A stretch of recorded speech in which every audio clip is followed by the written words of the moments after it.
What doesn't the United States want you to know about human experimentation? You can turn back now, or learn the stuff they don't want you to know.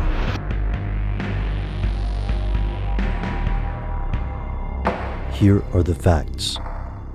There's no question that modern medicine has changed society across the globe. Over thousands of years, and particularly within the past few centuries, advances in germ theory, preventative care, organ transplants, and more have all helped humans live longer, stay healthier, and survive otherwise fatal diseases and injuries. But this knowledge comes with a price. Here's where it gets crazy. Some aspects of medical innovation do have a dark side, and that dark side is human experimentation. In the ancient city of Alexandria, scholars practiced the art of human vivisection, cutting into living victims to learn more about the inner workings of organs and the body.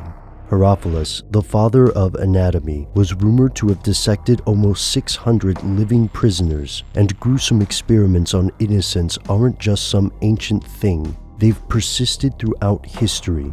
In the 1800s, Marion Sims, widely considered the father of gynecology, developed his surgical techniques by practicing on slaves without anesthesia. Two of the most well-known instances of unethical human experimentation occurred during World War II. In Auschwitz, Nazi scientists like Josef Mengele conducted torturous experiments such as exposing victims to extreme temperatures and removing their organs. In the Asian theater of the war, Japan's notorious Unit 731, a top-secret biological warfare group, conducted equally horrible experiments such as dosing victims with bubonic plague. At the close of the war, the U.S. bargained with Japanese officers, granting them immunity in exchange for the data from their crimes. For a time, the United States considered data from these events to be uniquely valuable, since these experiments should never have been conducted and would never be repeated.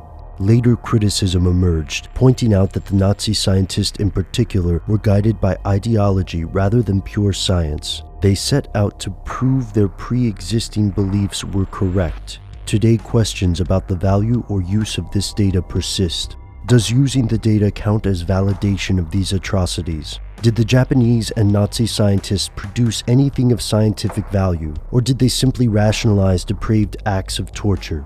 And how much of this data did the Allies release? In 1999, author Chang claimed that some of the research from Unit 731 remains classified in the modern day, meaning that decades later, there's still something the US doesn't want you to know. Takes the guts of a cold, impersonal executioner to do a thing like this. And that kind of courage you don't have. But you'll have to do it all the same.